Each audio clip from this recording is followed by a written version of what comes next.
अस्सलाम वालेकुम जी। मेरे ना पेट च पानी है, मेरे छोटे छोटे बच्चे ने से नहीं, मैं बीमार है कि मेरे पेट च पानी है तो मेरा मियाँ फोल्ड नहीं कर सकता। गरीब लोग है, पिंडा च रह्ने, साढ़े किराए का घर है, छोटे छोटे मेरे बच्चे ने, असीं फोल्ड नहीं कर सकते। वेख सकते जो मेरी रिपोर्टां हैगियां ने, उन्हें डॉक्टरां होर लिख के दित्तियां। उनकाने किसी का मुलाजम है, मेरा मियाँ इन्ने जोगा नहीं है, इलाज नहीं करवा सकता मेरा। छोटे मेरे बच्चे ने किधर जाएंगे? ਤੁਹਾਡੇ ਅਸੀਂ ਦਵਾਈ ਕਰਾਂਗੇ, ਮੇਰੀ ਮਦਦ ਕਰੋ।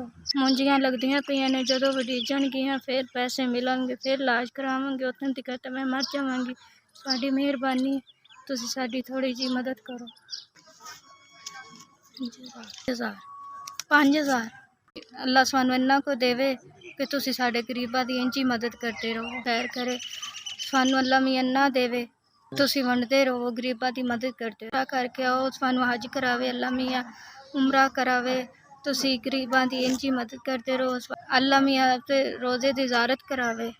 तुसी मेरी दवाइयां से तुसी मेरी मदद कीती, सानू तुसी 5000 रुपया दिता, साड़ी बड़ी मेहरबानी।